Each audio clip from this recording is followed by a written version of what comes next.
নরেন্দ্র মোদী। তাই তিনি আজকে নবীন পট্টনায়কের সাথে জোট করতে তাকে দৌড়তে হচ্ছে।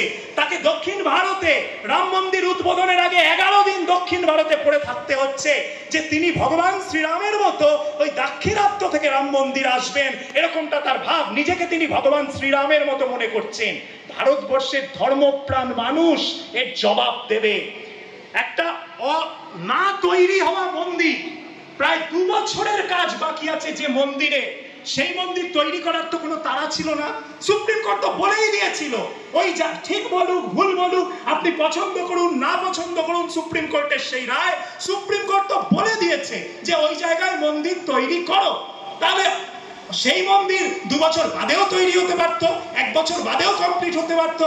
কিন্তু যোশী মঠের শঙ্করাচার্য, পুরীর শঙ্করাচার্যরা সোজা সাপটা বলছে যে একটা না তৈরি হওয়া মন্দিরকে তৈরি করা হচ্ছে স্রেফ রাজনৈতিক কারণে, স্রেফ ভোটের জন্য। ঠিক যেমন G20 ভারতবর্ষে হওয়ার কথা ছিল 2018 সালে, ইন্দোনেশিয়ায় হওয়ার কথা ছিল 2023 সালে। কত বড় ঠক এবং প্রবঞ্চক আমাদের দেশের এই পার্টিটা। তারা ইন্দোনেশিয়ার সঙ্গে সোয়াপ করা, আমরা বলি কম্পিউটারের ভাষায় সোয়াপ করে নেওয়া, ইন্দোনেশিয়ার সঙ্গে সোয়াপ করে নিল। 2018টা তোমরা করো, 2023টা আমরা করব। তখন থেকেই তিনি হিসাব করছেন যে 2019-এ পুলওয়ামার মতো কোনো ঘটনা নিশ্চয়ই ঘটবে। এবং আজকে সত্যপাল মালিকের মতো লোক তিনি প্রকাশ করে দিয়েছেন, তিনি তো বিজেপির ঘরের লোক, যিনি সেই সময় জম্মু এবং কাশ্মীরের রাজ্যপাল ছিলেন।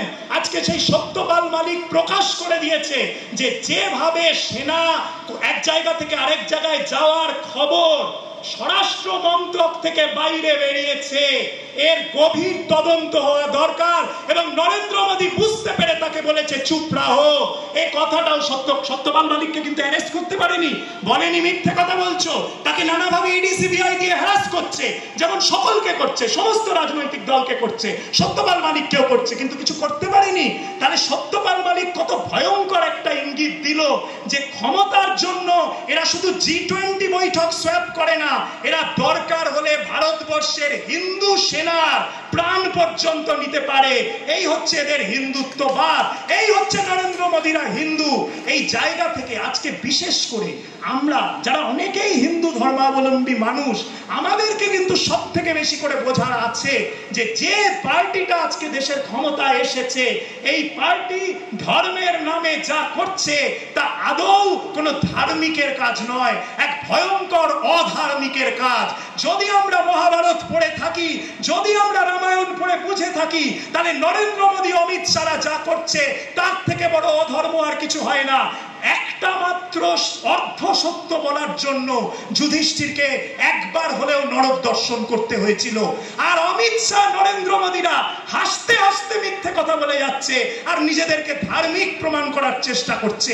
এই একটা উদাহরণ থেকে যথেষ্ট যে রামায়ণ, মহাভারত, বেদ, পুরাণ, উপনিষদ কোনো কিছুতে তারা বিশ্বাস করে না। তাদের একটাই মোক্ষ ক্ষমতায় যাওয়া, এবং ক্ষমতায় যাওয়ার জন্য দরকার হলে তারা নিজেদের দলের লোককে খুন করে দিতে পারে।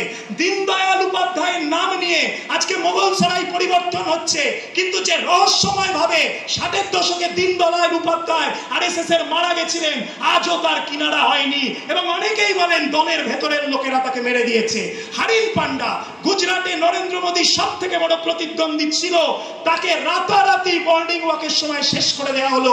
নরেন্দ্র মোদী তখন মুখ্যমন্ত্রী, এবং সেই সময় যখন হারিন পান্ডার স্ত্রী একের পর এক অভিযোগ করে যাচ্ছেন যে এই নরেন্দ্র মোদী এই হারিন পান্ডাকে মেরেছে হচ্ছে দলের ভেতরকার লোকজন, কোন সিবিআই তদন্ত, কোন ইডি তদন্ত, কোন এনআইএ তদন্ত আজ অব্দি সেটার হয়নি, সমস্ত ধামাচাপা দিয়ে দেওয়া হয়েছে। এই হচ্ছে এদের হিন্দুত্ব। বেসিক্যালি মাফিয়ার মতো একটা দল যারা যে কোনো ভাবে টাকা পয়সা লুট করতে পারে, ওই যেভাবে ইলেকট্রাল বন্ড দিয়ে তোলাবাজি করে ইডি সিবিআই কে দিয়ে টাকা পয়সা লুট করেছে, সেভাবে মানুষও খুন করতে পারে। সুতরাং এই দলকে আর এক চুল জমি বাংলায় ছাড়া যাবে না। এক চুল জমি আমরা যদি ছাড়ি, আমাদের ভবিষ্যৎ প্রজন্ম, আমাদের নিজেদের ছেলে মেয়ের কাছে আমাদের মুখ দেখানোর জায়গা থাকবে না। আমি আশা করব এই হল থেকে আমরা যারা বেরোবো, নিজের নিজের জায়গায় ফিরে গিয়ে চায়ের দোকানে, পাড়ার মোড়ে, মিটিংয়ে, মিছিলে নরেন্দ্র মোদীদের এই শয়তানিকে আমরা সম্পূর্ণভাবে উন্মোচিত করতে পারবো এবং বাংলাই পথ দেখাবে। গোটা বাংলা যদি এই উদ্যোগ নিতে পারে, উত্তরবঙ্গ যদি এই উদ্যোগ নিতে পারে, গোটা ভারতবর্ষ আমি নিশ্চিত আমাদের পাশে এসে দাঁড়াবে।